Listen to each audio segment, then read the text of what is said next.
15-കാരനായ മുഹമ്മദ് ഷഹബാസിന്റെ ക്രൂരവും വിവേകശൂന്യവുമായ കൊലപാതകം ഒരു സമൂഹത്തെ ഞെട്ടിച്ചു, ഒരു കുടുംബത്തെ സങ്കടത്തിലാക്കി, ഒരു നാടിന്റെ മൂല്യങ്ങളെ ചോദ്യം ചെയ്യുന്നു. മുഹമ്മദ് ഷഹബാസ് എന്ന വിദ്യാർത്ഥിക്ക് അവന്റെ ജീവിതം മുഴുവൻ മുന്നിലുണ്ടായിരുന്നു. മറ്റേതൊരു കൗമാരക്കാരനെയും പോലെ സ്വപ്നങ്ങളും അഭിലാഷങ്ങളുമുള്ള ഒരു ചെറുപ്പക്കാരനായിരുന്നു. ഷഹബാസ് ഒരു മിടുക്കനായ ഒരു വിദ്യാർത്ഥി മാത്രമല്ല, അവൻ ഒരു മകനും സഹോദരനും സുഹൃത്തുമായിരുന്നു. അവന്റെ സ്വപ്നങ്ങളും അഭിലാഷങ്ങളും ചിരിയും അവൻ വിശ്വസിക്കുന്ന ആളുകൾ, അവന്റെ സഹപാഠികൾ ക്രൂരമായി ഇല്ലാതാക്കി. സംഭവദിവസം താമരശ്ശേരിയിലെ ട്യൂഷൻ സെന്ററിൽ വിദ്യാർത്ഥികൾ തമ്മിലുണ്ടായ സംഘർഷത്തിൽ ഷഹബാസിന്റെ ജീവൻ നിഷ്കരുണം പൊലിഞ്ഞു. നുഞ്ചാക്കു എന്ന ആയോധന കലയാണ് അദ്ദേഹത്തെ ആക്രമിക്കാൻ ഉപയോഗിച്ചത്. ഗുരുതരമായ പരിക്കുകളോടെയാണ് ഒടുവിൽ ജീവൻ അപഹരിച്ചത്. ഷഹബാസിന്റെ കൊലയാളികൾക്ക് പരീക്ഷ എഴുതാൻ അനുമതി നൽകിയത് വ്യാപക പ്രതിഷേധത്തിനും ചർച്ചകൾക്കും വഴിവെച്ചിരുന്നു.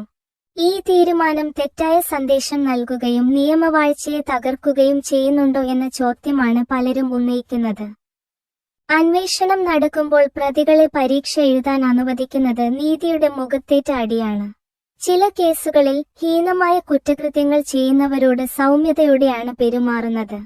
ഇരയുടെ കുടുംബങ്ങളുടെ വേദനയും നീതിക്കായുള്ള അവകാശവും അവഗണിച്ചു കുറ്റാരോപിതർക്ക് അനർഹമായ പരിഗണന നൽകുന്നതായും ഇത് മനസ്സിലാക്കാം. പ്രതികളെ പരീക്ഷകളിൽ പങ്കെടുക്കാൻ അനുവദിക്കുന്നതിലൂടെ അവരുടെ പ്രവൃത്തികൾ നിസ്സാരവൽക്കരിക്കുന്നതായി തോന്നി. ഇത് സമാനമായ കുറ്റകൃത്യങ്ങൾ ചെയ്യാൻ മറ്റുള്ളവരെ പ്രേരിപ്പിക്കും. തങ്ങളുടെ പ്രിയപ്പെട്ട ഒരാൾക്ക് നീതി തേടുന്ന ഷഹബാസിന്റെ കുടുംബത്തിനോടുള്ള അനീതിയായി ഇത് തോന്നുന്നു. കുറ്റാരോപിതനെ പരീക്ഷ എഴുതാൻ അനുവദിക്കാനുള്ള തീരുമാനം നിയമത്തിന്റെ പഴുതായി കണക്കാക്കാം. അക്രമാസക്തമായ കുറ്റകൃത്യങ്ങളെ നീതിന്യായ വ്യവസ്ഥ വേണ്ടത്ര ഗൗരവമായി എടുക്കുന്നില്ലെന്ന ആശങ്ക ഇത് ഉയർത്തുന്നു. നിയമം പുനരധിവാസത്തിനും വിദ്യാഭ്യാസത്തിനും അവസരങ്ങൾ നൽകുമ്പോൾ കുറ്റവാളികളുടെ കുറ്റകൃത്യങ്ങൾ കണക്കിലെടുക്കേണ്ടതായിരുന്നു. അവന്റെ വേർപാടിന്റെ ഞെട്ടലിൽ നിന്ന് ഷഹബാസിന്റെ കുടുംബം ഇപ്പോഴും മുക്തരായിട്ടില്ല. അവരുടെ വേദന, അവരുടെ സങ്കടം അസഹനീയമാണ്. ഷഹബാസിന് മാത്രമല്ല, ഇതുപോലുള്ള അക്രമത്തിന് ഇരയായ ഓരോ വ്യക്തിക്കും നീതി അവകാശപ്പെട്ടതാണ്. പ്രതികൾക്ക് പരീക്ഷ എഴുതാൻ അനുമതി നൽകിയത് അവരുടെ വേദന വർദ്ധിപ്പിക്കുകയാണ്. ചില കേസുകളിൽ നീതിന്യായ വ്യവസ്ഥ നൽകുന്നതിൽ പരാജയപ്പെടുന്നു എന്നത് കഠിനമായ ഓർമ്മപ്പെടുത്തലാണ്. മുഹമ്മദ് ഷഹബാസിന്റെ ദുരന്തകഥ നമുക്കെല്ലാവർക്കും ഒരു ഉണർവാണ്. വിദ്യാർത്ഥി സമൂഹം എങ്ങനെ ആവരുത് എന്ന ഓർമ്മപ്പെടുത്തലാണിത്.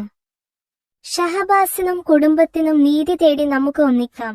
ഓരോ കുട്ടിക്കും അക്രമത്തെ ഭയക്കാതെ വളരാൻ കഴിയുന്ന ഒരു ലോകം നമുക്ക് സൃഷ്ടിക്കാം. അതിനുവേണ്ടി സ്വയം നന്നാവുക. ഒരു സൂചി കൊണ്ട് പോലും ആരെയും ആക്രമിക്കാതിരിക്കുക.